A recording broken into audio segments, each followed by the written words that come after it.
ಕುಡ್ಲದ ಕೋಡಿಕಲ್ ಪರಿಸರಡು ಕೋಟ್ಯಾನ್ ಕುಟುಂಬಸ್ಥೇರ್ನ ಆರಾಧನೆದ ನಾಗದೇವೇರ್ನ ಕಲ್ಲಲೇನು ಧ್ವಂಸ ಮಲ್ತಿನ ಪ್ರಕರಣಗ್ ಸಂಬಂಧಿಸಾದು ಎನ್ಮ ಜನ ಆರೋಪಿಲೇನು ಪೊಲೀಸರು ಸೆರೆಪತ್ತದೇರು.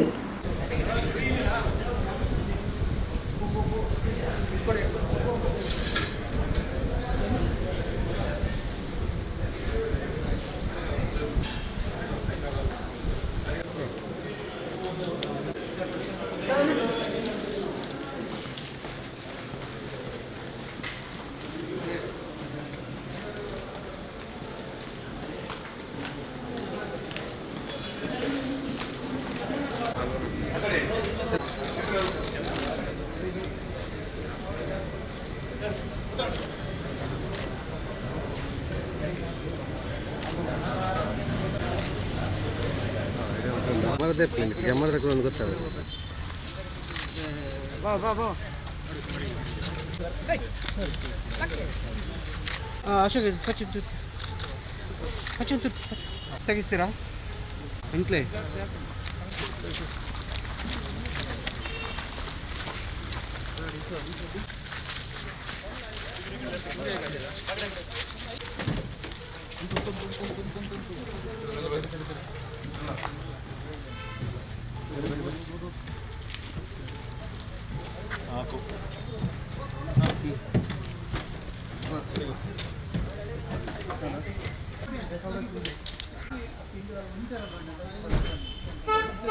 ಶನಿವಾರ ಕುಡ್ಲಡ್ಲೆತ್ತಿನ ಸುದ್ದಿಗೋಷ್ಠಿಡು ಕುಡ್ಲ ಪೊಲೀಸ್ ಆಯುಕ್ತರು ಶ್ರೀ ಶಶಿಕುಮಾರ್ ಎನ್ ಈ ವಿಷಯ ತಿಳಿಪಾಯರು. ಸೆರೆತಿಕ್ಕಿನಕ್ಲೆನು ಸಫ್ವಾನ್, ಪ್ರವೀಣ್, ಅನಿಲ್ ಮೊಂತೆರೋ, ಮೊಹಮ್ಮದ್ ಸೋಹೆಲ್, ನಿಖಿಲೇಶ್, ಜಯಂತ್, ಪ್ರತೀಕ್, ಮಂಜುನಾಥ್, ನೌಷಾದ್ ಹರೇಹಳ್ಳಿ ಬೇಲೂರು ಪಂಡದು ತೆರೆದು ಬೈದನು. ಸರಣಿ ಸರಕಳ್ಳತನ ಪ್ರಕರಣಡು ಆರೋಪಿಲಾದ ಉಪ್ಪುನ ಇಸ್ಸಾ ಬೊಕ್ಕ ಅಚ್ಚಿನೊಟ್ಟಿಗೆ ಸಂಪರ್ಕೊಡುಪ್ಪುನ ಆರೋಪಿಲೆಗ್ ಈ ಕೃತ್ಯ ಮಲ್ತಿನೆಗ್ 10,000 ಪಣವು ಕೊಡ್ತೇರು ಪಂಡದು ತೆರೆದು ಬೈದನು. ಕಮಿಷನರೇಟ್ ವ್ಯಾಪ್ತಿಯ 3-4 ಸ್ಥಳಗಳಲ್ಲಿ ವಿವಿಧ ಧರ್ಮಗಳಿಗೆ ಸೇರಿದಂತಹ ಧಾರ್ಮಿಕ ಕೇಂದ್ರಗಳ ಮೇಲೆ ಡೆಸಿಕ್ರೇಷನ್ ಮಾಡುವಂಥದ್ದು, ಅಂದರೆ ಧ್ವಂಸಗೊಳಿಸುವಂಥದ್ದು, ಆಮೇಲೆ ಅಲ್ಲಿ ಕಲ್ಲು ತೂರಿರುವಂಥದ್ದು, ಅದೇ ರೀತಿ ಕಳ್ಳತನ ಆಗಿರುವಂಥ ಹಲವಾರು ಪ್ರಕರಣಗಳು ನಮ್ಮ ಕಮಿಷನರೇಟ್ ವ್ಯಾಪ್ತಿಯಲ್ಲಿ ಇತ್ತೀಚೆಗೆ ನಡೆದಿದ್ವು. ಅದರಲ್ಲಿ ಭಾಳ ಪ್ರಮುಖವಾಗಿ ಒಂದು ಇನ್ಸಿಡೆಂಟು ಪಣಂಬೂರಲ್ಲಿ ನಡೆದಿತ್ತು. ಸೊ ಅಲ್ಲಿ ನಾಗಬನ ಧ್ವಂಸ ಮಾಡಿದಂಥ ಪ್ರಕರಣದಲ್ಲಿ ಒಬ್ಬ ಲೋಹಿತಾಶ್ವ ಅನ್ನುವಂಥ ಆರೋಪಿಯನ್ನು ಈ ಹಿಂದೆ ಅರೆಸ್ಟ್ ಮಾಡಲಾಗಿತ್ತು. ಅದಾದ ನಂತರ ಅಕ್ಟೋಬರ್ 20 ಮತ್ತು 23ನೇ ತಾರೀಕು ನಡುವೆ ಕೂಳೂರು ಕೋಟ್ಯಾನ್ ಕುಟುಂಬದವರ ಒಂದು ನಾಗಬನದಲ್ಲಿ ಒಂದು ನಾಗರಕಲ್ಲನ್ನು ಭಗ್ನಗೊಳಿಸುವಂಥದ್ದು ಮತ್ತು ಸುಮಾರು 6 ನಾಗಕಲ್ಲನ್ನು ಆ ಪಕ್ಕದ ನೀರು ನಿಂತಿರುವಂಥ ಜೋಗು ಪ್ರದೇಶದಲ್ಲಿ ಎಸೆದಿರುವಂಥ ಒಂದು ಘಟನೆ ನಡೆದಿತ್ತು. ಅದೇ ರೀತಿ ಇದೇ ತಿಂಗಳು 12ನೇ ತಾರೀಕು ಕೂಡ ಕೋಡಿಕಲ್, ಇದು ಉರ್ವ ಪೊಲೀಸ್ ಸ್ಟೇಷನ್ ಬರುತ್ತೆ, ಕೂಳೂರು ಕೋಟ್ಯಾನ್ ಕುಟುಂಬದವ್ರದ್ದು ಕಾವೂರು ಪೊಲೀಸ್ ಸ್ಟೇಷನ್ ಬರುತ್ತೆ, ಅಲ್ಲಿ ಒಂದು ನಾಗರಕಲ್ಲನ್ನು ಎತ್ತಿ ಹೊರಗಡೆ ಬಿಸಾಕಿದಂಥ ಒಂದು ಘಟನೆ ನಡೆದಿತ್ತು. ಸೊ ಇದರಲ್ಲಿ ಸಾಕಷ್ಟು ಜನರ ಭಾವನೆಗೆ ಧಕ್ಕೆಯಾಗುವಂಥ ಒಂದು ಕೃತ್ಯ ಇದಾಗಿತ್ತು. ಮತ್ತು ಇದರ ಪ್ರಯುಕ್ತವಾಗಿ ಸಾಕಷ್ಟು ಪ್ರತಿಭಟನೆಗಳು ಮತ್ತು ಅಲ್ಲಿ ಸ್ಥಳೀಯರೆಲ್ಲ ನಮಗೆ ರೆಪ್ರೆಸೆಂಟ್ ಮಾಡುವಂಥದ್ದು ಮಾಡಿದರು. ಅದ್ರ ಜೊತೆಗೆ ಈ ಹಿಂದೆ ಒಂದು ಚರ್ಚಲ್ಲಿ ಕಳ್ಳತನ ಪ್ರಕರಣ ನಡೆದಿದ್ದು, ಮತ್ತು ಒಂದು ಮಸೀದಿ ಮೇಲೆ ಒಬ್ಬ ವ್ಯಕ್ತಿ ಕಲ್ಲನ್ನು ಎತ್ತಿದ್ದು, ಈ ಥರ ಕೆಲವು ಘಟನೆಗಳು ನಮ್ಮ ಮಂಗಳೂರು ನಗರ ಕಮಿಷನರೇಟ್ ವ್ಯಾಪ್ತಿಯಲ್ಲಿ ಸಾಕಷ್ಟು ಜನರ ಭಾವನೆಗೆ ನೋವು ಮಾಡುವಂಥ ಕೆಲಸ ಆಗಿದೆ. ಸೊ ಈ 2 ಪ್ರಮುಖ ಘಟನೆಗಳಲ್ಲಿ, ಅಂದರೆ ಕೂಳೂರು ಕೋಟ್ಯಾನ್ ಕುಟುಂಬದ್ದು ಮತ್ತು ಕೋಡಿಕಲ್ ನಾಗಬನ, ಈ 2 ಘಟನೆಗಳಲ್ಲಿ ನಮ್ಮ DCP ರವರುಗಳ ನೇತೃತ್ವದಲ್ಲಿ ಮತ್ತು ACP ನಾರ್ತ್, ACP ಸೆಂಟ್ರಲ್ ಅವರ ಒಂದು ತಂಡಗಳು, ಮುಖ್ಯವಾಗಿ ಇದರಲ್ಲಿ ಉರ್ವ ಪೊಲೀಸ್ ಠಾಣೆ, ಕಾವೂರು ಪೊಲೀಸ್ ಠಾಣೆ, ಬಜ್ಪೆ ಪೊಲೀಸ್ ಠಾಣೆ ಮತ್ತು ಮೂಡುಬಿದಿರೆ ಪೊಲೀಸ್ ಠಾಣೆಯ ಅಧಿಕಾರಿ ಮತ್ತು ಸಿಬ್ಬಂದಿಗಳ ಸುಮಾರು ಒಂದು 40ಕ್ಕೂ ಹೆಚ್ಚು ಜನರ ತಂಡ ಕಳೆದ ಸುಮಾರು 1 ತಿಂಗಳಿಂದ ನಿರಂತರವಾಗಿ ಪ್ರಯತ್ನವನ್ನು ಮಾಡ್ತಾಯಿದ್ರು. ಸೊ ಈ 2 ಪ್ರಕರಣಗಳನ್ನು ಬೇಯಿಸೋದ್ರಲ್ಲಿ ನಮ್ಮ ಅಧಿಕಾರಿಗಳ ತಂಡ ಏನಿದೆ ಅದು ಯಶಸ್ವಿಯಾಗಿದೆ. ಇದರಲ್ಲಿ ಮುಖ್ಯವಾಗಿ ಮಂಗಳೂರು ನಗರದ ಸುತ್ತಮುತ್ತ ಇರುವಂಥ ಕೆಲವು ಏರಿಯಾ, ಶಾಂತಿನಗರ, ಪಂಜಿನಮುಗುರು, ಸೂರತ್ಕಲ್, ಅದೇ ರೀತಿ ಬಂಟ್ವಾಳ, ಕೂಳೂರು, ಮತ್ತು ಒಬ್ಬ ಆರೋಪಿ ಹಾಸನ ಮೂಲದವನು, ಅವನು ಹಾರ್ಬರ್ ಮಾಡಿದಂಥ ಆರೋಪಿ. ಇದರಲ್ಲಿ ಒಟ್ಟು 8 ಜನರನ್ನು ನಮ್ಮ ಅಧಿಕಾರಿಗಳು ಅರೆಸ್ಟ್ ಮಾಡೋದ್ರಲ್ಲಿ 2 ಕೃತ್ಯಗಳನ್ನು ಬೇಯಿಸೋದ್ರಲ್ಲಿ ಯಶಸ್ವಿಯಾಗಿದ್ದಾರೆ. ಈ 8 ಜನ ಆರೋಪಿಗಳ ಹೆಸರುಗಳು ಈ ರೀತಿ ಇದೆ. ಸಫಾನ್ ಅಂತ, ಈತ ಶಾಂತಿನಗರ ಕಾವೂರು ನಿವಾಸಿ. ಪ್ರವೀಣ್ ಅನಿಲ್ ಮೆಂತೆರೋ ಅನ್ನುವಂಥವನು, ಇವನು ಪಂಜಿನಮುಗುರು ಗ್ರಾಮದವನು. ಮೊಹಮ್ಮದ್ ಸುಹೈಬ್, ಇವನು ಶಾಂತಿನಗರ ಕಾವೂರಿನವನು. ನಿಖಿಲೇಶ್ ಅಲಿಯಾಸ್ ವಿಕ್ಕಿ, ಈತ ಶಾಂತಿನಗರ ಕಾವೂರಿನವನು. ಜಯಂತ್ ಕುಮಾರ್, ಸೂರತ್ಕಲ್ ಭಾಗದವನು. ಪ್ರತೀಕ್, ಬಂಟ್ವಾಳ ಭಾಗದವನು. ಮಂಜುನಾಥ್, ಈತ ಪಡುಕೋಡಿ ಗ್ರಾಮ, ಕೂಳೂರು. ಅದೇ ರೀತಿ ನೌಷಾದ್ ಅರೇಹಳ್ಳಿ, ಇವನು ಬೇಲೂರು ತಾಲೂಕು, ಹಾಸನ ಜಿಲ್ಲೆ. ಈ 8 ಆರೋಪಿಗಳನ್ನು ನಮ್ಮ ಅಧಿಕಾರಿ ಮತ್ತು ಸಿಬ್ಬಂದಿಗಳ ತಂಡ ಅರೆಸ್ಟ್ ಮಾಡೋದ್ರಲ್ಲಿ ಯಶಸ್ವಿಯಾಗಿದೆ. ಕುಡ್ಲುಡೊರ್ಮೆ ಮಲ್ಲ ಸುದ್ದಿ ಆದಿತ್ತಿನ ಈ ಪ್ರಕರಣನು ಖಂಡಿಸಾದು ಕೋಡಿಕಲ್ ಬಂದ್ಗೆ ಲೆಪ್ಪು ಕೊಡ್ದು ಆರೋಪಿలను ಸೆರೆಪತ್ತೆರೆ ಹಿಂದೂ ಸಂಘಟನೆಲು 20 ದಿನದ ಗಡು ಕೊಡ್ದಿತ್ತೇರು. ಸರ ಕಳ್ಳತನ ಮಲ್ಪುನ ಅಪರಾಧಿ ತಂಡದ ಶಾಕಿರ್ ಈ ಪ್ರಕರಣದ ಮುಖ್ಯ ರೂವಾರಿ ಆದುಲ್ಲೆ ಪಂಡದು ಪೊಲೀಸ್ ಆಯುಕ್ತರು ಶಶಿಕುಮಾರ್ ಸುದ್ದಿಗೋಷ್ಠಿ ತೆರಿಪಾಯರು. ಹಿನ್ನೆಲೆಯನ್ನು ನೋಡೋದಾದರೆ 2 ಇನ್ಸಿಡೆಂಟ್ಸು ಇದರಲ್ಲಿ ಮುಖ್ಯ ಆಗ್ತವೆ. ಒಂದು, ಸುಮಾರು 2 ತಿಂಗಳ ಹಿಂದೆ ಬಜ್ಪೆ ಪೊಲೀಸ್ ಠಾಣಾ ವ್ಯಾಪ್ತಿಯಲ್ಲಿ ಒಂದು ಚಿಲಿಂಬಿಗುಡ್ಡದಲ್ಲಿ ಇನಿಷಿಯಲಿ ಒಂದು ಮಾರಲ್ ಪೊಲೀಸಿಂಗ್ ಇನ್ಸಿಡೆಂಟ್ ಅನ್ನೋ ರೀತಿಯಲ್ಲಿ ಅದು ಪೊಲೀಸರ ಗಮನಕ್ಕೆ ಬಂದಿತ್ತು. ನಂತರ ಆ ಕೃತ್ಯದಲ್ಲಿ ಆ ಒಂದು ಘಟನೆಗೆ ಸಂಬಂಧಿಸಿಪಟ್ಟವ್ರನ್ನ ನಾವು ವಶಕ್ಕೆ ತಗೊಂಡು ಪರಿಶೀಲನೆ ಮಾಡಿದಂಥ ಸಂದರ್ಭದಲ್ಲಿ ಆ ಯುವತಿ ಏನಿದ್ದಾಳೆ, ಆ ಯುವತಿ ಮೈನರ್ ಇರುವಂಥದ್ದು ನಮಗೆ ಕಂಡು ಬಂದಿತ್ತು. ಆ ಯುವತಿ ಮೈನರ್ ಇರುವಂಥ ಪ್ರಕರಣದಲ್ಲಿ 2 ಆರೋಪಿಗಳನ್ನು ನಾವು ಅರೆಸ್ಟ್ ಮಾಡಿದ್ವಿ. ಆ ಯುವತಿ ಜೊತೆ ಬಂದಿದ್ದಂಥ ಹುಡುಗ ಸೇಮ್ ಅದು ಅವ್ರದ್ದೇ ಆ ಯುವತಿಯ ಸಮುದಾಯಕ್ಕೆ ಸೇರಿದಂಥ ಹುಡುಗ ಆಗಿದ್ದ. ಅವ್ರನ್ನ ಕರ್ಕೊಂಬಂದಿದ್ದು, ಒಂದು ಕಾರಲ್ಲಿ ಕರ್ಕೊಂಬಂದಿದ್ದು ಮತ್ತು ಎಲ್ಲ ಕಡೆ ಅವ್ರನ್ನ ಸುತ್ತಾಡಿಸಿದ್ದು ಆ ವ್ಯಕ್ತಿ ಒಬ್ಬ ಅನ್ಯ ಕೋಮಿಗೆ ಸೇರಿದಂಥವನಾಗಿದ್ದ. ಆ ವ್ಯಕ್ತಿ ಏನಿದ್ದಾನೆ, ಆ ಪ್ರಕರಣದ 2ನೇ ಆರೋಪಿ ಏನಿದ್ದಾನೆ, ಅವನು ಈ ಪ್ರಕರಣದ ಸುಮಾರು 3-4 ಜನ ಆರೋಪಿಗಳಿಗೆ ಕಾಮನ್ ಫ್ರೆಂಡ್ ಇರುವಂಥದ್ದು ಒಂದು. 2ನೇದು, ಇತ್ತೀಚೆಗೆ ನಮ್ಮ ಮಂಗಳೂರು ನಗರದಲ್ಲಿ ಒಂದು 20ಕ್ಕೂ ಹೆಚ್ಚು ಚೈನ್ ಸ್ನ್ಯಾಚಿಂಗ್, ರಾಬರಿ ಮತ್ತು ಪೊಲೀಸ್ ಅಸಾಲ್ಟಲ್ಲಿ ತೊಡಗಿದ್ದಂತಹ ಪ್ರಕರಣಗಳಲ್ಲಿ ಸುಮಾರು ಆರೋಪಿಗಳನ್ನು ಅರೆಸ್ಟ್ ಮಾಡಲಾಗಿತ್ತು. ಆ ಪ್ರಕರಣದ 2 ಪ್ರಮುಖ ಆರೋಪಿಗಳು ಇಶಾಮ್ ಮತ್ತು ಅಚ್ಚೆ ಅಂತ. ಸೊ ಇವರಿಬ್ಬರು ಕೂಡ ನಮ್ಮ ಈ ಪ್ರಕರಣದ ಆರೋಪಿಗಳೇನಿದ್ದಾರೆ ಅವರಿಗೆ ಸಂಪರ್ಕದಲ್ಲಿರುವಂಥವ್ರು ಮತ್ತು ಭಾಳ ಪರಿಚಯ ಇರುವಂಥವ್ರು. ಈ ಹಿಂದೆ ಚಿಲಿಂಬಿಗುಡ್ಡದ ಇನ್ಸಿಡೆಂಟ್ ಏನಾಗಿತ್ತು, ಆ ಇನ್ಸಿಡೆಂಟ್ ಆದಮೇಲೆ ಆ ಇನ್ಸಿಡೆಂಟ್ ಆಗೋಕ್ಕಿಂತ ಮುಂಚೆಯಿಂದನೂ ಒಬ್ರಿಗೊಬ್ಬರು ಪರಸ್ಪರ ಪರಿಚಯ ಇಟ್ಕೊಳ್ತಾರೆ. ಇದರಲ್ಲಿ 2 ಆಸ್ಪೆಕ್ಟ್ಸ್ ಆಗಿ, ಒಂದು ಈ ಮಾರಲ್ ಪೊಲೀಸಿಂಗ್ ಅಥವಾ ಇಮ್ಮಾರಲ್ ಪೊಲೀಸಿಂಗ್, ಅದು ನಿಮ್ಮ ಇಂಟರ್ಪ್ರಿಟೇಷನ್ ಬಿಟ್ಟಿದ್ದು. ಸೊ ಆ ಕೃತ್ಯಗಳಲ್ಲಿ ಆರೋಪಿಗಳೇನಿದ್ದಾರೆ 1-2 ದಿನದಲ್ಲೇ ಬೇಲಾಗಿರುವಂಥದ್ದು, ಈ ಥರ ಘಟನೆಗಳು ಕೆಲವು ಇವರು ಡಿಸ್ಕಸ್ ಮಾಡಿದ್ದಾರೆ. ಅದ್ರ ಜೊತೆಗೆ ಈ ಚೈನ್ ಸ್ನ್ಯಾಚಿಂಗ್ ಆರೋಪಿಗಳೇನಿದ್ದಾರೆ ಅವರು ಮಂಗಳೂರು ನಗರದಲ್ಲಿ ನಿರಂತರವಾಗಿ 15-20 ಪ್ರಕರಣಗಳನ್ನು ಮಾಡಿದಂಥ ಸಂದರ್ಭದಲ್ಲಿ ಕಳೆದ 1 ತಿಂಗಳು, ಅಂದರೆ ಈ ಪ್ರಕರಣಗಳು ಪತ್ತೆ ಆಗಲಿಕ್ಕಿಂತ ಒಂದು 15-20 ದಿವಸ ಮುಂಚೆ ತುಂಬ ಹೆಚ್ಚಿನ ಜಾಗಗಳಲ್ಲಿ ನಾವು ವೆಹಿಕಲ್ ಚೆಕಿಂಗ್ ಮಾಡಿದ್ದು, ನಾಕಾಬಂದಿಗಳನ್ನು ಹಾಕಿದ್ದು.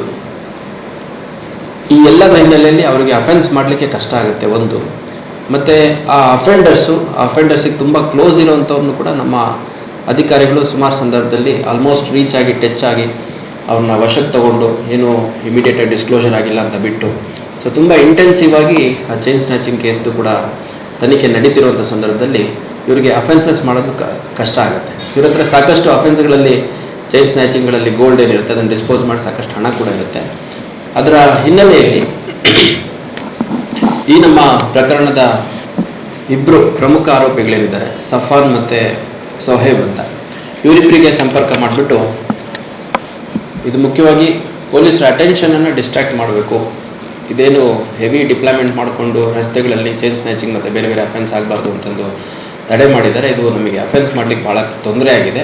ಸ್ವಲ್ಪ ಅಟೆನ್ಷನ್ ಡಿಸ್ಟ್ರಾಕ್ಟ್ ಮಾಡಬೇಕು ಅನ್ನೋ ಉದ್ದೇಶಕ್ಕೆ ಏನಾದರೂ ಮಾಡಬೇಕು ಅಂತಂದು ವಿಚಾರ ಮಾಡಿದಾಗ ಈ ನಾಗಬರದ ಇನ್ಸಿಡೆಂಟು, ಈ ಹಿಂದೆ ನಡೆದಂಥ ಸಂದರ್ಭದಲ್ಲಿ ಮತ್ತು ಬೇರೆ ಬೇರೆ ಧಾರ್ಮಿಕ ಕೇಂದ್ರಗಳಲ್ಲಿ ಅಪವಿತ್ರಗೊಳಿಸುವಂಥ ಕೃತ್ಯಗಳು ನಡೆದಾಗ ಪೊಲೀಸರ ಅಟೆನ್ಷನ್ ಕಂಪ್ಲೀಟ್ ಆ ಕಡೆ ಡೈವರ್ಟ್ ಆಗುತ್ತೆ ಅನ್ನೋದ್ರ ಹಿನ್ನೆಲೆಯಲ್ಲಿ ಈ ಒಂದು ನಾಗಬನಗಳಲ್ಲಿ ಧ್ವಂಸ ಮಾಡುವಂಥದ್ದು ಅಥವಾ ಡೆಸಿಕ್ರೇಷನ್ ಮಾಡುವಂಥ ನಿರ್ಧಾರಕ್ಕೆ ಇವರಿಬ್ಬರು ಬರ್ತಾರೆ.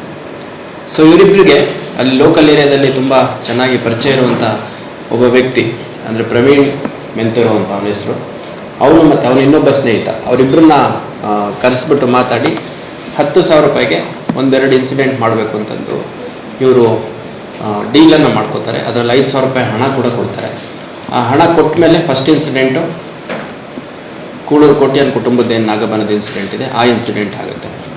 ಸೊ ಅದಾದಮೇಲೆ ನೆಕ್ಸ್ಟು ಸೆಕೆಂಡ್ ಇನ್ಸಿಡೆಂಟು 12ನೇ ತಾರೀಕು ನವೆಂಬರ್ ಅದೇನಾಗುತ್ತೆ, ಅದಕ್ಕೆ ಅದೇ ದಿನ ರಾತ್ರಿ ಸುಮಾರು 10 ಗಂಟೆ ಸಮಯದಲ್ಲಿ ಕೋಡಿಕಲ್ ಹತ್ತಿರದ ಒಂದು ಜಾಗದಲ್ಲಿ ಸೇರಿಕೊಂಡು ಆ ಇನ್ಸಿಡೆಂಟ್ ಕೂಡ ಮಾಡ್ತಾರೆ. ಸೆಕೆಂಡ್ ಇನ್ಸಿಡೆಂಟ್ ಮಾಡುವಂಥ ಸಂದರ್ಭದಲ್ಲಿ ಕೂಡ ಅವ್ರ ಉದ್ದೇಶ ಅಲ್ಲಿ ಇನ್ನಷ್ಟು ನಾಗರಿಕಲ್ಲಿರ್ತವೆ, ಎಲ್ಲವನ್ನೂ ಎಸಿಬೇಕು, ತೆಗೆದು ಡಿಸ್ಟರ್ಬ್ ಮಾಡಬೇಕು ಅನ್ನೋದಿರುತ್ತೆ. ಆದರೆ ಆ ಸಂದರ್ಭದಲ್ಲಿ ಅಲ್ಲಿ ಸ್ವಲ್ಪ ನಾಯಿಗಳೆಲ್ಲ ಬೊಗಳಕ್ಕೆ ಸ್ಟಾರ್ಟ್ ಮಾಡ್ತವೆ. ಆ ಸಂದರ್ಭದಲ್ಲಿ ಅವ್ರು ಇಮಿಡಿಯೇಟಾಗಿ ಒಂದು ನಾಗರಿಕಲ್ಲಿ ಎದ್ದ ತಕ್ಷಣ ಅಲ್ಲಿಂದ ತಪ್ಪಿಸ್ಕೊಂಡು ಹೋಗ್ತಾರೆ. ಸೊ ಒಟ್ಟು ಪೊಲೀಸರ ಅಟೆನ್ಷನನ್ನು ಡಿಸ್ಟ್ರಾಕ್ಟ್ ಮಾಡುವಂಥದ್ದು ಒಂದು, ಎರಡನೇದು ಸ್ವಲ್ಪ ಎಮೋಷ್ನಲಿ ಜನರನ್ನು ಡಿಸ್ಟರ್ಬ್ ಮಾಡುವಂಥದ್ದು, ಮತ್ತು ಅದರಿಂದ ಶಾಂತಿ ಕದಡುವಂಥ ಪ್ರಯತ್ನ ಮಾಡುವಂಥದ್ದು ಈ ಒಂದು ತಂಡದ ಉದ್ದೇಶ ಆಗಿದೆ. ಈ ಪ್ರಕರಣದಲ್ಲಿ ಒಟ್ಟು ಈಗ 8 ಜನ, ಸಫಾನ್ ಅಲಿಯಾಸ್ ಚಪ್ಪು, ಮೊಹಮ್ಮದ್ ಸೊಹೇಬ್, ಪ್ರವೀಣ್ ಅನಿಲ್ ಮೆಂತೆರೋ, ನಿಖಿಲೇಶ್ ಅಲಿಯಾಸ್ ವಿಕ್ಕಿ, ಜಯಂತ್ ಕುಮಾರ್, ಪ್ರತೀಕ್, ಮಂಜುನಾಥ್, ನೌಷದ್ ಅರೇಹಳ್ಳಿ, ಹೀಗೆ 8 ಜನರನ್ನು ಈಗ ಅರೆಸ್ಟ್ ಮಾಡಿದ್ದೀವಿ. ಇನ್ನೂ ಕೆಲವು ಆರೋಪಿಗಳು ನಮಗೆ ಇವರಿಗೆ ಆಶ್ರಯ ಕೊಟ್ಟಂಥವ್ರು, ಇವರಿಗೆ ವಾಹನ ಕೊಟ್ಟಂಥವ್ರು, ಮತ್ತು ಬೇರೆ ಬೇರೆ ರೀತಿಯಲ್ಲಿ ಇವರಿಗೆ ಪರೋಕ್ಷವಾಗಿ ಬೆಂಬಲ ಕೊಟ್ಟಿರುವಂಥವ್ರು, ಪೋಸ್ಟ್ ಇನ್ಸಿಡೆಂಟ್ ಯಾರಿದೆ ಅವ್ರನ್ನ ಇನ್ನೂ ಅರೆಸ್ಟ್ ಮಾಡೋದು ಬಾಕಿ ಇದೆ. ಆದಷ್ಟು ಅರೆಸ್ಟ್ ಮಾಡಿ ನ್ಯಾಯಾಲಯದ ಮುಂದೆ ಹಾಜರು ಮಾಡಲಾಗುತ್ತೆ. ಇದರಿಂದ ಈ 2 ಪ್ರಕರಣಗಳು ಏನು ಕೂಳೂರಿನಲ್ಲಿ ನಡೆದಂಥ ಕೋಟ್ಯಾನ್ ಕುಟುಂಬದ ನಾಗಬನ ಮತ್ತು ಮಂಗಳೂರು ನಗರದ ಊರ್ವ ಪೊಲೀಸ್ ಠಾಣಾ ವ್ಯಾಪ್ತಿಯ ಕೋಡಿಕಲ್ ಅಲ್ಲಿ ನಡೆದಿದ್ದಂಥ ನಾಗಬನ ಧ್ವಂಸ ಮತ್ತು ಅಪವಿತ್ರ ಪ್ರಕರಣದ ಒಂದು ತಾರ್ಕಿಕ ಅಂತ ಬಂದಿದೆ. ಸೊ ಇನ್ನು ಮುಂದುವರೆದ ಆರೋಪಿಗಳನ್ನು ಅರೆಸ್ಟ್ ಮಾಡುವಂಥ ಕೆಲಸ ಮಾಡಲಾಗುತ್ತೆ. ಆರೋಪಿಗಳು ಒಂದೇ ಅನ್ನುವಂಥದ್ದು ನಮಗೆ ಥಾಟ್ ಇರಲಿಲ್ಲ. ಈ ಪ್ರಾರಂಭದಲ್ಲಿ ಕೂಳೂರು ಏನಿದೆ ನಮ್ಮ ಕಾವೂರು ಪೊಲೀಸ್ ಸ್ಟೇಷನ್ ಲಿಮಿಟ್ಸ್ ಬರುತ್ತೆ, ಅದು ನಾರ್ತ್ ಸಬ್ ಡಿವಿಷನ್ ಬರುತ್ತೆ. ನಮ್ಮ ನಾರ್ತ್ ಸಬ್ ಡಿವಿಷನ್ ACP ಮತ್ತು ಅವರ ತಂಡ ಏನಿದೆ ಅವರು ಪ್ರತ್ಯೇಕವಾಗಿ ತನಿಖೆಯನ್ನು ಮಾಡ್ತಾಯಿದ್ರು. ಅದೇ ರೀತಿ ಊರ್ವ ಪೊಲೀಸ್ ಠಾಣೆ ವ್ಯಾಪ್ತಿ ಕೋಡಿಕಲ್ದೇನಿದೆ ಆ ಇನ್ಸಿಡೆಂಟಲ್ಲಿ ನಮ್ಮ ACP ಸೆಂಟ್ರಲ್ ಅವರ ನೇತೃತ್ವದಲ್ಲಿ ತನಿಖೆಯನ್ನು ಅದು ಕೂಡ ಪ್ರತ್ಯೇಕವಾಗಿ ಮಾಡ್ತಾಯಿದ್ರು. ಸೊ ಇದ್ರ ನಡುವೆ ನಮಗೆ ಭಾಳಷ್ಟು ರೀತಿಯಲ್ಲಿ ನಾವು ಪ್ರಯತ್ನಗಳನ್ನು ಮಾಡಿದ್ವಿ. ಇದೇ ರೀತಿ ಕೃತ್ಯಗಳನ್ನು ಹಿಂದೆ ಮಾಡಿರುವಂಥವ್ರು, ಆಮೇಲೆ ಈ HBT ಅಫೆಂಡರ್ಸು ಅಂದರೆ ಈ ಕಳ್ಳತನ ಪ್ರಕರಣ ಮಾಡುವಂಥವ್ರು. ಇದರಲ್ಲಿ ಇನ್ನೊಂದು ಇನ್ಸಿಡೆಂಟ್ ಆಗುತ್ತೆ, ಕೋಡಿಕಲ್ ನಾಗಬನ ಇನ್ಸಿಡೆಂಟಲ್ಲಿ ಇನ್ನೊಂದು ಪಕ್ಕದಲ್ಲಿ ಒಂದು ದೈವಸ್ಥಾನದಲ್ಲಿ ಮುಖವಾಡವನ್ನು ಕದ್ಕೊಂಡು ಹೋಗಿರುವಂಥದ್ದು ಮಾಡಿದ್ದಾರೆ. ಸೊ ಕಳ್ಳತನ ಪ್ರಕರಣ ಕೂಡ ಸಾಧ್ಯತೆ ಇದೆ ಅಂತಂದು ಅದನ್ನು ಕೂಡ ನಾವು ಪತ್ತೆ ಮಾಡಿದಾಗ ನಂತರದಲ್ಲಿ ನಮ್ಮ ಇನ್ವೆಸ್ಟಿಗೇಷನ್ ಗೊತ್ತಾಗುತ್ತೆ 2 ಕೃತ್ಯಗಳು ಇವ್ರು ಮಾಡಿರುವಂಥದ್ದು. ಆ ಮುಖವಾಡ ಹಾಕ್ಕೊಂಡು ಹೋಗಿರುವಂಥ ಆರೋಪಿ ಬೇರೆ ಇದ್ದಾನೆ ಅಂತ, ಅಂದರೆ ಕದ್ಕೊಂಡು ಹೋಗಿರುವಂಥದ್ದು. ಸೊ ಪ್ರತ್ಯೇಕ ತನಿಖೆ ಮಾಡುವಂಥ ಸಂದರ್ಭದಲ್ಲಿ ಸಾಕಷ್ಟು ತಂಡಗಳು ಮತ್ತು ಅನುಮಾನಾಸ್ಪದ ವ್ಯಕ್ತಿಗಳು, ಶಂಕಿತ ವ್ಯಕ್ತಿಗಳು ಅವ್ರನ್ನೆಲ್ಲ ಅರೆಸ್ಟ್ ಮಾಡಲಿಕ್ಕೆ ಮತ್ತು ವಶಕ್ಕೆ ತಗೊಂಡು ವಿಚಾರಣೆ ಮಾಡುವಂಥ ಪ್ರೋಸೆಸ್ ಸುಮಾರು 1-1.5 ತಿಂಗಳಿಂದ ನಡೆದಿದೆ. ಸೊ ಅದರಲ್ಲಿ ಮಧ್ಯ ನಮಗೆ 1-2 ಆರೋಪಿಗಳು ಸಿಕ್ಕ ನಂತರ ಅದರದ್ದು ಕಂಪ್ಲೀಟ್ ಡಿಸ್ಕ್ಲೋಷರ್ ಆಗುತ್ತೆ. ಡಿಸ್ಕ್ಲೋಷರ್ ಆದಮೇಲೆ ಅದರದ್ದೆಲ್ಲ ಸಂಬಂಧಪಟ್ಟ ಆರೋಪಿಗಳನ್ನ ಹಿಡಿತಾ ಸಂಪೂರ್ಣವಾಗಿ 8 ಆರೋಪಿಗಳನ್ನ ಹಿಡಿದ ಮೇಲೆ ಒಂದು ಕ್ಲಿಯರ್ ಇನ್ಸಿಡೆಂಟ್ ಪ್ಯಾಟ್ರನ್ ಯಾವ ರೀತಿ ಮಾಡಿದ್ದಾರೆ ಅನ್ನುವಂಥದ್ದು, ಅದಕ್ಕೆ ಪೂರಕವಾದಂಥ ಎವಿಡೆನ್ಸಸ್ಸು, ಬೇರೆ ಬೇರೆ ಸಾಕ್ಷ್ಯಾಧಾರಗಳು ಅದೆಲ್ಲ ಸಿಕ್ಕಿದೆ. ಸೊ 2 ಒಬ್ಬರೇ ಮಾಡಿದ್ದಾರೆ ಅನ್ನುವಂಥದ್ದು ನಮಗೇನು ಇರಲಿಲ್ಲ. ಯಾಕಂದರೆ ಅಲ್ಲಿ ಪಣಂಬೂರು ಇನ್ಸಿಡೆಂಟ್ ಆದಾಗ ಪಣಂಬೂರು ಇನ್ಸಿಡೆಂಟು ಸ್ವಲ್ಪ ಸಿಮಿಲರ್ ಆಗಿತ್ತು ಇದೇ ಥರ. ಆ ಇನ್ಸಿಡೆಂಟ್ ಆದಮೇಲೆ ಅವನು ಒಬ್ಬ ಪರ್ಸನ್ ಅಲ್ಲೇ ಓಡಾಡ್ಕೊಂಡಿದ್ದವನು ಒಬ್ಬ ಮಾಡಿದ್ದಾನೆ ಅನ್ನುವಂಥದ್ದು ನಮಗೆ ಕಂಡು ಬಂದಿತ್ತು. ನಂತರ ಈ 2 ಇನ್ಸಿಡೆಂಟ್ ಮತ್ತೆ ನಾವು ಇನ್ಫ್ಯಾಕ್ಟ್ ಆ ವ್ಯಕ್ತಿ ಏನು ಪಣಂಬೂರು ಇನ್ಸಿಡೆಂಟ್ ಮಾಡಿದ್ದ ಅವನೇನಾದರೂ ಇದನ್ನು ಮಾಡಿದಾನ ಅಂತಂದು ಅದನ್ನು ಕೂಡ ನಾವು ವಿಚಾರ ಮಾಡಿದ್ವಿ. ಬಟ್ ಆ ವ್ಯಕ್ತಿ JSL ಇದ್ದಂಥ ಸಂದರ್ಭದಲ್ಲಿ ಇಲ್ಲಾಗಿರೋ ಇನ್ಸಿಡೆಂಟ್ಸು ನಮಗೆ ಡಿಸ್ಕ್ಲೋಸ್ ಆಗಿದೆ, ಅಂದರೆ ಆಗಿರುವಂಥದ್ದು. ಈ ಮೊದಲನೇ ಇನ್ಸಿಡೆಂಟ್ ಏನಿದೆ ಕಾವೂರು ಇನ್ಸಿಡೆಂಟು ಸುಮಾರು 3 ದಿನಗಳ ನಡುವೆ ಯಾವುದೋ ಒಂದು ಸಂದರ್ಭದಲ್ಲಿ ಆಗಿದೆ ಅನ್ನುವಂಥದ್ದು. ಅಂದರೆ 20-23 ಅಕ್ಟೋಬರ್ ಆ ಸಮಯದಲ್ಲಿ ಆಗಿರುವಂಥದ್ದು. ಯಾಕೆಂದರೆ ಎಕ್ಸಾಕ್ಟ್ಲಿ ಯಾವ ಟೈಮಲ್ಲಿ ಆಯಿತು ಅಂತಂದು ಅವ್ರಿಗೂ ಗೊತ್ತಿಲ್ಲ. ಬಟ್ ನಂತರ ನಮ್ಮ ತನಿಖೆಯಲ್ಲಿ ಎಲ್ಲ ಕರಾಬರೇಟಿವ್ ಎವಿಡೆನ್ಸಸ್ ಎಲ್ಲ ಸಿಕ್ಕ ಮೇಲೆ ಇವರು 2 ಇನ್ಸಿಡೆಂಟ್ ಮಾಡಿರುವಂಥ ತಿಳಿದು. ಮಂಜುನಾಥ್ ಪ್ರತಿ ಅವ್ರದ್ದು ಏನಿದ್ರಲ್ಲಿ ಪಾತ್ರ ಅವ್ರ intention? ಮಂಜುನಾಥ್ ಮತ್ತು ಈಗ ನಮಗೆ ನೇರವಾಗಿ ಸಫಾನ್, ಶೋಹೇಬ್, ನಿಖಿಲೇಶ್, ಪ್ರವೀಣ್, ಜಯಂತ್ ಅಲ್ಲ, ಇವರು 5 ಜನ ಫಸ್ಟ್ ಇನ್ಸಿಡೆಂಟ್ ಮಾಡಿರುವಂಥದ್ದು. ಸೆಕೆಂಡ್ ಇನ್ಸಿಡೆಂಟಲ್ಲಿ ಇವ್ರ ಜೊತೆಗೆ ಇನ್ನೊಬ್ಬ ಪ್ರತೀಕ್ ಅನ್ನುವಂಥವ್ರು ಸಿಕ್ಕಿದ್ದಾರೆ. ಅದೇ ಜಯಂತ್, ನಿಖಿಲೇಶ್, ಪ್ರತೀಕ್ ಅವ್ರದ್ದು ಏನು ಉದ್ದೇಶ? ಜೊತೆಗೆ ಹೋಗಿದ್ದಾರೆ ಎಲ್ಲ ಕಾಮನ್ ಫ್ರೆಂಡ್ಸ್ ಇದ್ದಾರೆ. ಸೊ ಒಬ್ರಿಗೊಬ್ರು ಪರಿಚಯ ಇರೋವಂಥವ್ರು. ಮತ್ತು ಇದರಲ್ಲಿ ನೋಡಿ, ಈ ಪ್ರವೀಣಿಗೆ ದುಡ್ಡು ಕೊಡೋವಂಥದ್ದು, ಈ ಪ್ರವೀಣ್ ಜೊತೆನೂ ಇವರು ಸಂಪರ್ಕದಲ್ಲಿರುವಂಥವ್ರು, ಅವರು ಕಾಮನ್ ಫ್ರೆಂಡ್ಸ್. ಇವರು ಜೊತೆಗೆ ಸೇರಿಕೊಂಡು ಅದ್ರ ದುಡ್ಡು ಬಂದಿದ್ದೇನೇನು ಅವರೇನು ಬೇರೆ ಏನು ಮಾಡಿಲ್ಲ. ಹೋಗಿ ಎಣ್ಣೆ ಕುಡಿಯೋದು ಮತ್ತು ಬೇರೆ ರೀತಿ ಇವರಿಗೆ ಅಭ್ಯಾಸಗಳಿದ್ದಾವೆ, ಆ ಅಭ್ಯಾಸಗಳಲ್ಲಿ ಕಳೆದಿರೋದು ಅಷ್ಟೇ. ಸುಮಾರು ಸಫಾನ್ ಅನ್ನೋ 2 ಪ್ರಕರಣಗಳಲ್ಲಿ, ಶೋಯಿಬ್ ಅನ್ನೋ 1 ಪ್ರಕರಣದಲ್ಲಿ, ಅದೇ ರೀತಿ ಪ್ರವೀಣ್ ಮೆಂತರೋ ಅನ್ನುವಂಥವನು 3 ಪ್ರಕರಣದಲ್ಲಿ, ಮತ್ತು ಜಯಂತ್ ಕುಮಾರ್ ಇವರು 2 ಪ್ರಕರಣದಲ್ಲಿ, ಒಟ್ಟು 8 ಪ್ರತ್ಯೇಕ ಪ್ರಕರಣಗಳು. 2018, 19, 2016ರಲ್ಲಿ ಕೂಡ ಇವರು ಪ್ರವೀಣ್ ಮೇಲೆ ಒಂದು ಪ್ರಕರಣ ಇದೆ. ಅದರ್ವೈಸ್ ಲಾರ್ಲಿ 18 ಮತ್ತು 19ರಲ್ಲಿ ಇವರು ಅಫೆನ್ಸು. ಮತ್ತು ಇವನೇನಿದ್ದಾನೆ ಜಯಂತ್ ಅನ್ನೋಂಥವ್ರು 2020ರಲ್ಲಿ NDPS ಕೇಸು, ಮತ್ತು ಒಂದು 21ರಲ್ಲಿ ಇತ್ತೀಚೆಗೆ ಒಂದು ಕಳ್ಳತನ ಪ್ರಕರಣದಲ್ಲಿ ಕೂಡ ಇವರು ಭಾಗಿಯಾಗಿರ್ತಾರೆ. ಹೇಳಿದ್ದೀನಿ, ಕಸ್ಟಡಿ ತೊಗೊಂಡು ಮತ್ತೆ ವಿಚಾರಣೆ ಮಾಡಬೇಕು. ಇನ್ನು ಸಾಕಷ್ಟು ಲೀಡ್ ಸಿಗುತ್ತೆ ನಮಗೆ ಇವಾಗ. ಅವ್ರದ್ದು ಎಲ್ಲ ಟೆಕ್ನಿಕಲ್ ಅನಾಲಿಸಿಸ್ ಮಾಡಿದಾಗ ಅವ್ರದ್ದು ಎಲ್ಲೆಲ್ಲಿ ಲೊಕೇಶನ್ ಬಂತು, ಯಾರ್ಯಾರ ಜೊತೆ ಸಂಪರ್ಕ ಮಾಡಿದ್ದಾರೆ, ಅದೆಲ್ಲದ್ರ ಮೇಲೆ ನಮಗೆ ಸ್ವಲ್ಪ ಸಾಕಷ್ಟು ಲೀಡ್ ಸಿಗೋ ಸಾಧ್ಯತೆ ಇದೆ. ಅದ್ರ ಮೇಲೆ ಮತ್ತೆ ಮಾಡ್ತೀವಿ. ಸಂಘಟನೆ ಅಥವಾ ಯಾವುದೇ ಒಂದು ಪಕ್ಷ ಅಥವಾ ಯಾವುದೇ ಒಂದು ಆರ್ಗನೈಸೇಷನ್ ಅದಕ್ಕೆ ಇವರು ಗುರುತಿಸ್ಕೊಂಡಿರುವಂಥದ್ದು ಅಥವಾ ಆ ಸಂಘಟನೆ ಅಥವಾ ಪಕ್ಷಗಳಲ್ಲಿ ತೊಡಗಿಸ್ಕೊಂಡಿರುವಂಥದ್ದು ನಮ್ಮ ಸದ್ಯದ ತನಿಖೆಯಲ್ಲಿ ಕಂಡು ಬಂದಿಲ್ಲ. ಅಲ್ಲ, ಇದರಲ್ಲಿ ಇವರು ನೇರವಾಗಿ ಇನ್ವಾಲ್ವ್ ಆಗಿಲ್ಲ. ಇಶಾನ್ ಮತ್ತು ಅಚ್ಚಿ ಅನ್ನುವಂಥ ಇಬ್ಬರನ್ನ ಈ ಹಿಂದೆ ಒಂದು 15 days 20 days ಮುಂದೆ ಒಂದು ಚೈನ್ ಸ್ನ್ಯಾಚಿಂಗ್ ಪ್ರಕರಣ ಆಯ್ತು ನೋಡ್ರಿ. ಸೊ ಆ ಪ್ರಕರಣದ ಆರೋಪಿಗಳು ಅವರು. ಇನ್ಫ್ಯಾಕ್ಟು ಲಾಸ್ಟ್ ಒಂದು ಆಗಸ್ಟಿಂದ ನಡೆದಂಥ ಸುಮಾರು ಐ ಥಿಂಕ್ 13 ಚೈನ್ ಸ್ನ್ಯಾಚಿಂಗು, 5 ಅಟೆಂಪ್ಟ್ಸು, ಆಮೇಲೆ ಒಂದು ಪೊಲೀಸ್ ಅಸಾಲ್ಟ್ ಕೇಸು, ಮತ್ತು 2 ರಾಬರಿ. ಸೊ ಇಷ್ಟು ಸೇರಿದ ಒಟ್ಟು 23 ಪ್ರಕರಣಗಳನ್ನು ಇನ್ವಾಲ್ವ್ ಆಗಿದ್ದು ಒಂದು ಗ್ಯಾಂಗ್ನೇ ನಾವು ಅರೆಸ್ಟ್ ಮಾಡಿದ್ವಿ. ಆ ಗ್ಯಾಂಗಲ್ಲಿರುವಂಥ ಇಬ್ಬರು ಈ ಸಫಾನ್ಗೆ ಟಚ್ಚಲ್ಲಿರುವಂಥದ್ದು. ಹೌದು, ಅಂದರೆ ಅವರು ಭಾಳ ಸ್ಪಷ್ಟವಾಗಿ ಹೇಳ್ತಾರೆ, ಸಿಟಿ ಇನ್ ಆ್ಯಂಡ್ ಅರೌಂಡ್ ಏನಿದೆ ತುಂಬ ಚೆಕ್ ಪೋಸ್ಟ್ಗಳು, ಪೊಲೀಸ್ ಪ್ರೆಸೆನ್ಸ್ ಎಲ್ಲ ಜಾಸ್ತಿ ಆಗಿದೆ, ಹಂಗಾಗಿ ಸ್ವಲ್ಪ ಏನಾದ್ರು ಡಿಸ್ಟ್ರಾಕ್ಟ್ ಮಾಡಬೇಕು, ನಮಗೆ ಅಫೆನ್ಸ್ ಮಾಡೋಕ್ಕಾಗ್ತಾ ಇಲ್ಲ ಅಂತಂದು ಹೇಳಿದ್ದಾರೆ. ಇವಾಗ ಈ ಸಫಾನ್ ಏನಿದ್ದಾನೆ, ಸಫಾನ್ ಮತ್ತು ಇವ್ರ ಜೊತೆ ಇರುವಂಥವ್ರು ಯಾರಿದ್ದಾರೆ, ಆ ಹಿಂದಿನ ಚೈನ್ ಸ್ನ್ಯಾಚಿಂಗ್ ಕೇಸಲ್ಲಿ ಇವ್ರದ್ದು ಏನಾದರೂ ರೋಲ್ ಇದೆಯಾ ಅನ್ನೋಂಥದ್ದು ಇನ್ನಷ್ಟೇ ಅಸರ್ಟೈನ್ ಮಾಡಬೇಕು. ಇಲ್ಲ, ಆ ಥರದ್ದು ನಮಗೆ ಇವಾಗ ಸದ್ಯದ ತನಿಖೆಯಲ್ಲಿ ಕಂಡು ಬಂದಿಲ್ಲ. ಇನ್ನು ನಾವು ಈ ಕಸ್ಟಡಿ ತೊಗೊತಾರೆ, ಒಂದು 10 days ಕಸ್ಟಡಿ ತೊಗೊಂಡು ನಂತರ ಅದನ್ನು ಫರ್ದರು ಇನ್ನೇನಿದೆ ಎಲ್ಲ ವಿಚಾರಣೆ ಮಾಡಬೇಕು.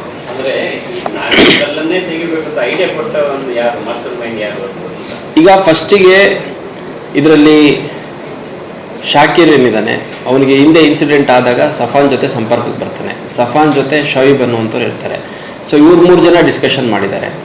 ಆ ನಂತರದಲ್ಲಿ ನಾಗರಿಕಲ್ಲಿ ಯಾಕೆ ಅಂತಂದರೆ ಸ್ವಲ್ಪ ಭಾಳ ಇಲ್ಲಿ ಎಮೋಷ್ನಲಿ ಅಟ್ಯಾಚ್ ಆಗಿದ್ದಾರೆ ಅನ್ನುವಂಥದ್ದು ಅವರೆಲ್ಲ ಕುತ್ಕೊಂಡು ಡಿಸ್ಕಸ್ ಮಾಡುವಂಥದ್ದು. ಈಗ ಈ 20-23 ಫಸ್ಟ್ ಇನ್ಸಿಡೆಂಟ್ ಕೂಳೂರು ಕೋಟ್ಯಾನ್ ಕುಟುಂಬದ ಇನ್ಸಿಡೆಂಟ್ ಆಗಿದ್ದು.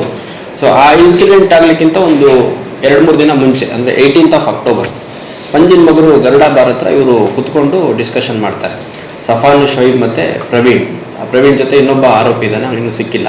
ಸೊ ಅವ್ರು 4 ಜನ ಕುತ್ಕೊಂಡು ಅಲ್ಲಿ ಅವರು ಕನ್ಸೆನ್ಸಿಗೆ ಬರುವಂಥದ್ದು. ನಮ್ಮ ಮೇಲದಲ್ಲೇ ಸುತ್ತಮುತ್ತ ನಾಗಬನಗಳು ಯಾಕೆ ಅಂತಂದರೆ ಅಲ್ಲಿ ನಾಗಬನಗಳ ಸುತ್ತಮುತ್ತ ತುಂಬ ಜಾಗ ಇರುತ್ತೆ, ಸ್ಪೇಸ್ ಇರುತ್ತೆ.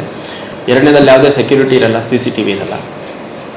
ಕಾಂಪೌಂಡ್ ಹಾರ್ಬಿಟ್ಟು ಹೋಗಿ ಒಂದು 2 ನಿಮಿಷದಲ್ಲಿ ಆ ಕೃತ್ಯ ಮಾಡಿಕೊಂಡು ಮತ್ತೆ ಈಸಿಯಾಗಿ ಬರ್ಬೋದು. ಈಗ ದೇವಸ್ಥಾನಗಳು ಅಥವಾ ಬೇರೆ ಯಾವುದಾದ್ರೂ ಇದ್ದರೆ ಕೆಲವು ಕಡೆ CCTV ಇರೋ ಸಾಧ್ಯತೆ ಇರುತ್ತೆ.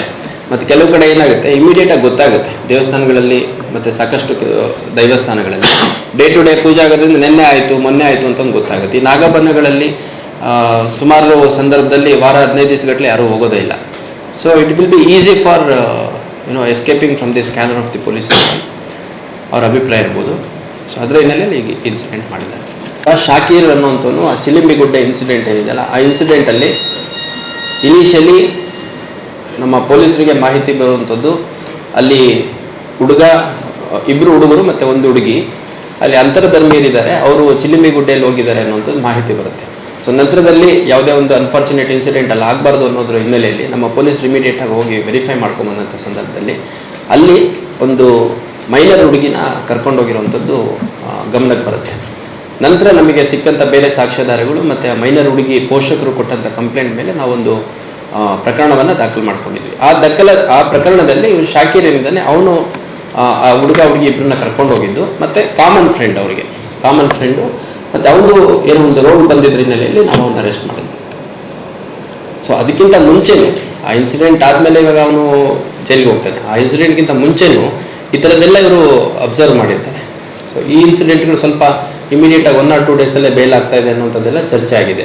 ಅದ್ರ ಹಿನ್ನೆಲೆಯಲ್ಲಿ ಸ್ವಲ್ಪ ಎಮೋಷ್ನಲಿ ಜಾಸ್ತಿ ಹರ್ಟ್ ಆಗುವಂಥದ್ದು ಏನಾದರೂ ಮಾಡಬೇಕು ಅನ್ನೋ ಉದ್ದೇಶಕ್ಕೋಸ್ಕರ ಮತ್ತು ಇದ್ರ ರಿಲೇಟೆಡ್ ಇನ್ಸಿಡೆಂಟಲ್ಲಿ ಅವನು ಅರೆಸ್ಟ್ ಆಗಿದ್ದರಿಂದ ನಂತರದಲ್ಲಿ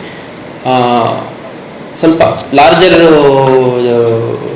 ಟಾರ್ಗೆಟ್ ಗ್ರೂಪ್ಗೆ ಹರ್ಟ್ ಆಗುವಂಥ ಎಮೋಷ್ನಲಿ ಡಿಸ್ಟರ್ಬ್ ಆಗುವಂಥ ಇಶ್ಯೂ ಅಂದರೆ ಇದು ಅಂತಂದು ಡಿಸ್ಕಸ್ ಮಾಡಿರ್ತಾರೆ. ಈ ಥರ ಮಾಡಿ ನಿಮಗೇನಾದರೂ ದುಡ್ಡಿನ ಸಪೋರ್ಟ್ ಬೇಕಿದ್ರೆ ಮಾಡ್ತೀನಿ ಅಂತ. ಅದಾದಮೇಲೆ ಸಫಾನ್ ಅನ್ನುವಂಥದ್ದು ಈ ಪ್ರವೀಣ್ ಉಪಯೋಗಿಸ್ಕೊಂಡು ಮಾಡಿರುವಂಥದ್ದು.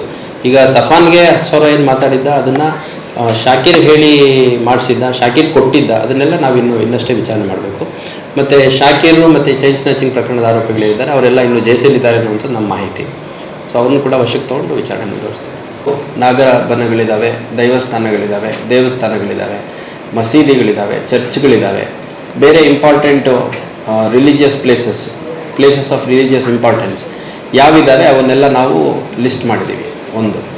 ಎರಡನೇದು ಸಂಬಂಧಪಟ್ಟ ಎಲ್ಲ ಪದಾಧಿಕಾರಿಗಳು ಮತ್ತು ಟ್ರಸ್ಟ್ ಇರುವಂಥವ್ರು ಅವ್ರಿಗೆಲ್ಲ ನಮ್ಮ ಪ್ರತಿ ಪೊಲೀಸ್ ಠಾಣೆಯಲ್ಲಿ ಸಭೆಗಳನ್ನು ಮಾಡಿದ್ದೀವಿ. ಸಭೆಗಳನ್ನು ಮಾಡಿ 2 ವಿಚಾರ, ಒಂದು CCTV ಹಾಕ್ಕೋಬೇಕು ಅನ್ನುವಂಥದ್ದು, ಇನ್ನೊಂದು ಸ್ವಲ್ಪ ಲಾರ್ಜರ್ ಎಸ್ಟಾಬ್ಲಿಷ್ಮೆಂಟ್ಸ್ ಇದ್ದಂಥ ಸಂದರ್ಭದಲ್ಲಿ ಅಲ್ಲಿ ಸೆಕ್ಯೂರಿಟಿ ಇಟ್ಕೊಳ್ಬೇಕು ಅನ್ನುವಂಥದ್ದು. ಮತ್ತು ಇಂಡಿವಿಜುವಲ್ ಒಂದು ಪೊಲೀಸ್ ಠಾಣಾ ವ್ಯಾಪ್ತಿಯಲ್ಲಿ ಈ 7-8 ನಾಗಬನಗಳು, ದೇವಸ್ಥಾನಗಳು ಈ ಥರ ಇರೋದಕ್ಕೆ ಒಂದು ಸೂಪರ್ವೈಸ್ ಮಾಡಲಿಕ್ಕೆ ಅವರಲ್ಲೇ ಒಂದು ಆಂತರಿಕ ವ್ಯವಸ್ಥೆ ಮಾಡ್ಕೊಳ್ಳಿಕ್ಕೆ ಕೂಡ ನಾವು ಸಲಹೆ ಕೊಟ್ಟಿದ್ದೀವಿ. ಈಗ ನಾವು ಈ ಹಿಂದೆ ಕೊರಗಜ್ಜ ದೇವಸ್ಥಾನ ಅಪವಿತ್ರ ಮಾಡುವಂಥ ಪ್ರಕರಣಗಳು ನಡೆದಂಥ ಸಂದರ್ಭದಲ್ಲೂ ಕೂಡ ಸಾಕಷ್ಟು ಸಲಹೆ ಸೂಚನೆಗಳನ್ನು ಕೊಟ್ಟಿದ್ವಿ. ಕೆಲವರು ಅಡಾಪ್ಟ್ ಮಾಡ್ಕೊಂಡಿದ್ದಾರೆ, ಇಲ್ಲ ಅಂತಲ್ಲ. ಕೆಲವರು CCTV ಹಾಕ್ಸಿದ್ದಾರೆ, ಕೆಲವರು ಕಾಣಿಕೆ ಹುಂಡಿನ ಒನ್ಸ್ ಇನ್ ಎ ವೀಕ್ ತೆಗೆಯುವಂಥದ್ದು ಮಾಡ್ತಾ ಇದ್ದಾರೆ, ಬಟ್ ಕೆಲವರು ಮಾಡ್ತಾ ಇಲ್ಲ. ಸೊ ಅವರು ಸಂಬಂಧಪಟ್ಟವರು ಕೂಡ ಜವಾಬ್ದಾರಿ ವಹಿಸಬೇಕಾಗತ್ತೆ. ಇದನ್ನು ಈ ಹಿಂದೆ ಪ್ರತಿಭಟನೆ ಮಾಡಿದಂಥ ಸಂದರ್ಭದಲ್ಲಿ ಅಲ್ಲಿ ಸ್ಥಳೀಯ ಚುನಾಯಿತ ಪ್ರತಿನಿಧಿಗಳು, ಅಲ್ಲಿ ಗ್ರಾಮ ಪಂಚಾಯಿತಿಯವರು ಮತ್ತು ZP ಅವರು, ಕಾರ್ಪೊರೇಟರ್ ಅವರು ಮತ್ತು MLA ಅವರು ಅಲ್ಲಿ ಸ್ಥಳಕ್ಕೆ ಭೇಟಿ ನೀಡಿದಂಥ ಸಂದರ್ಭದಲ್ಲಿ ಅವ್ರಿಗೂ ಕೂಡ ಅವ್ರ ಕಡೆಯಿಂದ ಏನು ಮುಂಜಾಗ್ರತಾ ಕ್ರಮ ತಗೋಬೇಕು ಅನ್ನೋದ್ರ ಬಗ್ಗೆ ಕೂಡ ನಾವು ಸಲಹೆಗಳನ್ನು ಕೊಟ್ಟಿದ್ದೀವಿ. ಮತ್ತು ಈ ರಿಲಿಜಿಯಸ್ ಸ್ಟ್ರಕ್ಚರ್ಸಿಗೆ ಒಂದು ಸ್ಪೆಷಲ್ ಬೀಟನ್ನು ಮಾಡಿದ್ದೀವಿ ನಾವು. ಯಾಕೆಂದರೆ ಇದು 1-2 ಇನ್ಸಿಡೆಂಟ್ಗಳು ಲೋಕಲ್ ಹೆಲ್ತನ್ನು, ಪರ್ಟಿಕ್ಯುಲರ್ಲಿ ಕಮ್ಯುನಲ್ ಹೆಲ್ತನ್ನು ಹಾಳು ಮಾಡುವಂಥ ಸಾಧ್ಯತೆ ಇರೋದ್ರಿಂದ ಒಂದು ಸ್ಪೆಷಲ್ ಬೀಟನ್ನು ಪ್ರತಿ ಪೊಲೀಸ್ ಠಾಣೆಯಲ್ಲಿ ಮಾಡಿಬಿಟ್ಟು ಎಲ್ಲ ರಿಲಿಜಿಯಸ್ ಪ್ಲೇಸಸ್ನ ಫೋಕಸ್ ಮಾಡಿಕೊಂಡು ಬೀಟ್ ಮಾಡುವಂಥ ವ್ಯವಸ್ಥೆಯನ್ನು ಕೂಡ ಮಾಡಿದ್ದೀವಿ. ಅಲ್ಲ, ನೈಟ್ ನೋಡಿ, we do it by surprise. Evening ಹೋಗ್ತಾರೆ, ಅರ್ಲಿ ಮಾರ್ನಿಂಗು ಬೀಟ್ ಹೋಗ್ತಾರೆ. ಬಟ್ ಇವಾಗ ಸ್ಪೆಷಲ್ ಫೋಕಸ್ಸು ಎಲ್ಲ religious structures in and around ಹೋಗುವಂಥದ್ದು, ಅದು ಮಾಡ್ತಾಯಿದ್ದೀವಿ. ಈ ಧಾರ್ಮಿಕ ಸ್ಥಳಗಳು ಯಾವುದೇ ಒಂದು ಧರ್ಮದವ್ರು ಇರ್ಬೋದು, ಭಾಳ ಭಾವನಾತ್ಮಕ ಮತ್ತು ಭಕ್ತಿಯ ಭಾವನೆ ಇರುತ್ತೆ. ಸೊ ಅದನ್ನು ಡಿಸ್ಟರ್ಬ್ ಮಾಡಲಿಕ್ಕೆ ಯಾರಾದರೂ ಈ ಥರ ಕಿಡಿಗೇಡಿಗಳಿದ್ದಾರೆ ಅಂತಂದರೆ ಅಂಥರ ಬಗ್ಗೆ ಮಾಹಿತಿ ಇದ್ದ ತಕ್ಷಣ ಪೊಲೀಸ್ ಠಾಣೆಗಳಿಗೆ ಮಾಹಿತಿಯನ್ನು ನೀಡುವಂಥದ್ದು ಒಂದು. ಎರಡನೇದು ಅವರವರ ಸಮುದಾಯದ ಮುಖಂಡರೇನಿದ್ದಾರೆ ಇಂಥದ್ರ ಬಗ್ಗೆ ಒಂದು ತಮ್ಮ ಸಭೆಗಳಲ್ಲಿ ಚರ್ಚೆ ಮಾಡಿ ಆ ಥರ ರೋಗ್ಸ್ ಯಾರಾದರೂ ಇದ್ದರೆ ಅಂಥವ್ರ ಬಗ್ಗೆ ಪೊಲೀಸರಿಗೆ ಮಾಹಿತಿ ಕೊಡುವಂಥದ್ದು. ಮತ್ತು ಈ ಥರ ಇನ್ಸಿಡೆಂಟ್ ಆದಂಥ ಸಂದರ್ಭದಲ್ಲಿ ಈಗ ಅಟ್ಲೀಸ್ಟ್ ಮಂಗಳೂರು ಕಮಿಷನರೇಟ್ ವ್ಯಾಪ್ತಿಯಲ್ಲಿ ಈ ಥರ ಘಟನೆಗಳು ನಾವು ಅತ್ಯಂತ ಗಂಭೀರವಾಗಿ ತಗೊಳ್ಳುವಂಥದ್ದು. ಮತ್ತು ಯಾವುದೇ ಒಂದು ನಿರ್ಲಕ್ಷ್ಯಕ್ಕೆ ಅವಕಾಶ ಕೊಡದಂಗೆ ಅತ್ಯಂತ ಆದ್ಯತೆಯ ಮೇಲೆ ಪ್ರಕರಣಗಳನ್ನು ತನಿಖೆ ಮಾಡುವಂಥದ್ದು ಮಾಡ್ತಾಯಿದ್ದೀವಿ. ಕೆಲವು ಸರಿ ನಾವು ಸಕ್ಸೀಡ್ ಆಗ್ತೀವಿ, ಕೆಲವು ಸರಿ ಪತ್ತೆ ಆಗಲ್ಲ. ಯಾಕಂದರೆ ಈಗ ಇತ್ತೀಚೆಗೆ ಒಂದು ಚರ್ಚಲ್ಲಿ ಒಂದು ಕಳ್ಳತನ ಆಗಿತ್ತು. ಅಲ್ಲಿ ಫಾದರ್ ಇದ್ದಂಥ ಸಂದರ್ಭದಲ್ಲೇ ಒಳಗಡೆ ಬಂದು ವಾರ್ಡ್ರೋಬ್ ತೆಗೆದು ಸುಮಾರು 1 ಲಕ್ಷದಷ್ಟು ಹಣಕ್ಕೆ ತೊಗೊಂಡೋಗಿದ್ರು. ಅದು ಆ್ಯಕ್ಚುಲಿ ಚರ್ಚ್ ಸಂಬಂಧಿಸಿದ್ದು ಒಂದು ಧಾರ್ಮಿಕ ಕಾರ್ಯಕ್ಕೆ ಇಟ್ಟಿದ್ದಂಥ ಹಣ. ಸೊ ನಾವು ಬಹಳ ಪ್ರಯತ್ನ ಮಾಡಿದ್ರೂ ಕೂಡ ಕೆಲವು ಪ್ರಕರಣಗಳಲ್ಲಿ ಪತ್ತೆ ಮಾಡಲಿಕ್ಕಾಗಲ್ಲ. ಅಂಥ ಸಂದರ್ಭದಲ್ಲಿ ಸಾರ್ವಜನಿಕರು ನಮ್ಮ ಇಲಾಖೆ ಮೇಲೆ ಸಂಪೂರ್ಣ ವಿಶ್ವಾಸ ಇರಿಸಿ ಸಂಯಮ ತೋರಬೇಕು ಅಂತ ನಾನು ಈ ಮೂಲಕ ಮನವಿ ಮಾಡಲಿಕ್ಕೆ ಇಷ್ಟಪಡ್ತೀನಿ. 8 ಜನ ಆರೋಪಿలను ಸೆರೆಪತ್ತಿನ ಪೊಲೀಸ್ ತಂಡಕ್ಕೆ ಪೊಲೀಸ್ ಆಯುಕ್ತರು 20,000 ರೂಪಾಯಿ ಪಣವನ್ನು ಇನಾಮದ ರೂಪದ ಕೊರಿಯರು. ಬಹಳ ದೊಡ್ಡ ಮಟ್ಟದಲ್ಲಿ ಪ್ರಯತ್ನವನ್ನು ಮಾಡಿದ್ದಾರೆ. ಇತ್ತೀಚೆಗೆ 2-3 ಪ್ರಕರಣಗಳಲ್ಲಿ, ಅಂದರೆ ಒಂದು ಚೈನ್ ಸ್ನ್ಯಾಚಿಂಗ್ ಕೇಸಲ್ಲಿ, ಆಮೇಲೆ ಕಾವೂರಲ್ಲಿ ಒಂದು ಇನ್ಸಿಡೆಂಟ್ ಆಗಿತ್ತು, ಅದರಲ್ಲೂ ಕೂಡ ಭಾಳ ಒಳ್ಳೆ ರೀತಿಯಲ್ಲಿ ಕೆಲಸ ಮಾಡಿದರು. ಈ 2 ನಾಗಬನ ಧ್ವಂಸ ಪ್ರಕರಣಗಳಲ್ಲಿ ಭಾಳ ಉತ್ತಮ ಕೆಲಸ ಮಾಡಿರುವಂಥ ನಮ್ಮ ಅಧಿಕಾರಿ ಸಿಬ್ಬಂದಿಗಳಿಗೆ 20,000 ರೂಪಾಯಿ ನಗದು ಬಹುಮಾನವನ್ನು ಘೋಷಣೆ ಮಾಡಿದ್ದಾರೆ.